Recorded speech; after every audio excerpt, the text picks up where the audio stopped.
Remember everyone, आज बनारस पहुंचेगा गंगा विलास। 13 को पीएम मोदी करेंगे डिब्रूगढ़ के लिए रवाना। ध्यान देंगे, आज बनारस पहुंचेगा, यानी आपके पास एक शहर आया बनारस और आया गंगा विलास। 13 को मोदी जी करेंगे डिब्रूगढ़ के लिए रवाना। अब आइए गौर से ध्यान देंगे। नदी जल मार्ग पर सबसे लंबी यात्रा पर काशी से डिब्रूगढ़ के लिए निकल रहा है गंगा विलास जलयान। यही है इसका नाम, गंगा विलास जलयान। यह शिप गंगा विलास जलयान, GVJ। पीएम नरेंद्र मोदी 13 जनवरी को इसको वर्चुअली हरी झंडी दिखाएंगे, बनारस से रवाना करेंगे असम के डिब्रूगढ़ के लिए।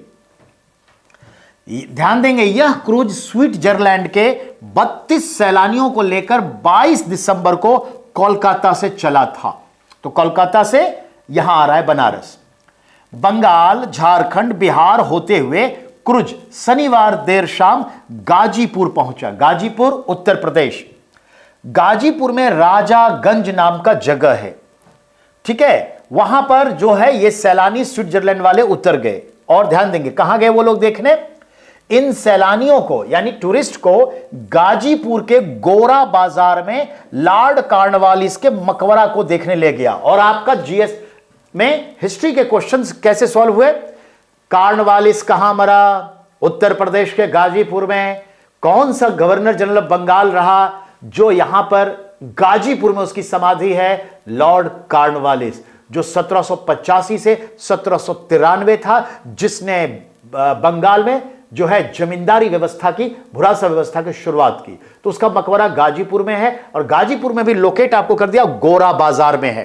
गोरा बाजार मतलब क्या है, गोरे लोगों का बाजार, अंग्रेजों का बाजार। तो देखा, चीजें बहुत है समझने के लिए। अब समझिए, अपने पास चीजें बहुत है बेटा, बस मन से पढ़ते रहिए। अब आइए, 3200 किलोमीटर की अधिक दूरी तय करेगा ये गंगा विलास जलयान। अब आइए, गंगा विलास जलयान के बारे में कुछ खासियत। वाराणसी में दुनिया का सबसे लंबा रिवर क्रूज MV गंगा विलास। तो इसको हम क्या कहते हैं, MV गंगा विलास जलयान। ये दुनिया का किसी रिवर में चलने वाला लॉन्गेस्ट शिप है।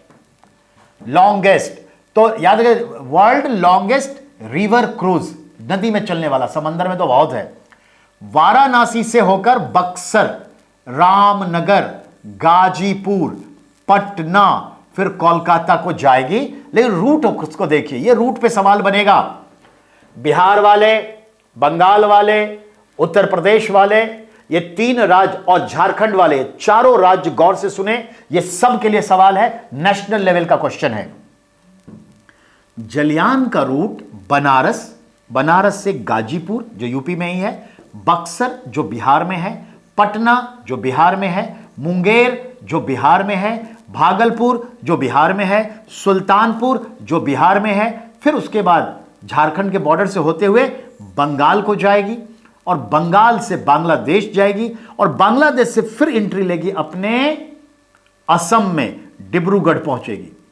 यहां बिहार स्कूल ऑफ योगा, विक्रमशिला विश्वविद्यालय भी लोग जाएंगे टूर करने।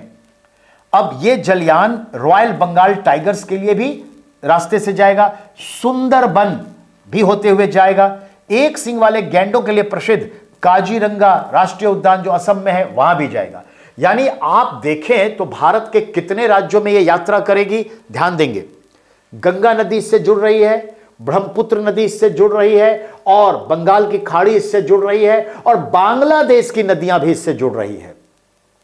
एक दूसरा, अब ये काशी से चलेगी, नंबर 1 ध्यान देंगे, काशी से चलेगी और डिब्रूगढ़ असम को जाएगी। यानी कि ये उत्तर प्रदेश 1 यानी पूर्वी उत्तर प्रदेश, बिहार 2, झारखंड का बॉर्डर 3, पश्चिम बंगाल 4, फिर घुसेगी कहां आप भी जान रहे हैं, वेस्ट बंगाल में, तो 5। तो ये 5 और मेघालय की सीमा को भी टच करेगी। तो ये सब मिलकर के स्थिति बन रही है। तो याद रखिएगा कितनी सारी जानकारी हुई। ये लॉन्गेस्ट क्रूज है, river cruise in the world, यानी और मेड इन इंडिया है। लंबाई 62.5 मीटर, चौड़ाई 13 मीटर है। तो ये 62.5 मीटर और 13 13 25 65, लगभग 5 गुना ज्यादा लंबी है चौड़ाई से। तो ध्यान में रखेंगे ये पूरा टूरिस्ट सिस्टम का है।